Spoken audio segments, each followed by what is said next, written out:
एक ऐसा सर्टिफिकेट जो कि किसी जाति या किसी धर्म से अलग खुद को सिर्फ और सिर्फ मानव साबित करने की बात करता है, उसे पाने में 1 दशक से भी ज्यादा का समय लग जाता है।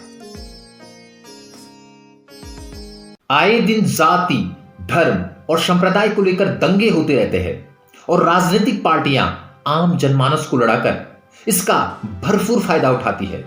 जाति और धर्म के नाम पर वोट बैंक बंटे हुए है।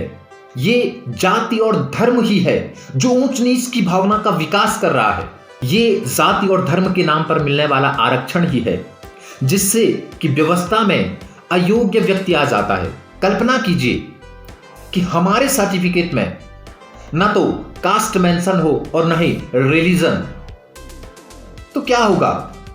ऐसे में बहुत सी समस्याएं स्वतः समाप्त हो जाएंगी। जब कभी हमें ऑफिशियल जानकारी देनी होती है तो एक कॉलम आता है कास्ट और दूसरा रिलीजन का। एक और तो हमारा संविधान समानता की बात करता है, लेकिन दूसरी ओर कास्ट और रिलीजन के इस कॉलम को देकर स्वतः ही अपने सिद्धांत का विरोध करता है। आज हम बात करेंगे तमिलनाडु की एक महिला वकील स्नेहा की। Sneha no caste no religion certificate पाने वाली देश की पहली महिला बन चुकी है, या यूं कहे कि देश की पहली नागरिक बन चुकी है। लेकिन उसे यह साबित करने में कि उसकी जाति सिर्फ मानव है, उसका धर्म सिर्फ मानव है, 1 दशक से भी ज्यादा का समय लग गया।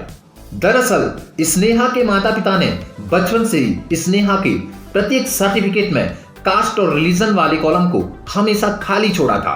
वे नहीं चाहते थे कि स्नेहा को किसी जाति या धर्म से जोड़ा जाए। 2010 से चलने वाली इस लड़ाई की पैरवी आखिरकार 2017 में खुद स्नेहा जी करती है और तब कहीं जाकर 10 साल के इस लंबे समय अंतराल बाद स्नेहा जी को 5 फरवरी 2021 को मिलता है no caste no religion certificate. Sneha ji के पति प्रोफेसर है और उनकी 2 बेटियां हैं और ये दंपति चाहती है कि उनके बच्चों को भी किसी धर्म और जाति से संबंध न किया जाए, अर्थात वे अपने बच्चों को भी no caste no religion certificate दिलाने के पक्ष में है।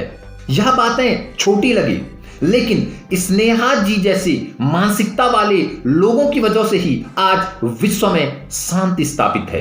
क्योंकि जाति और धर्म के नाम पर दंगे फसाद करने वाले अंधभक्तों की तो कमी नहीं है, और अगर हर कोई इस मानसिकता का शिकार हो जाए तो फिर हर रोज दंगे फसाद होना आम बात होगी।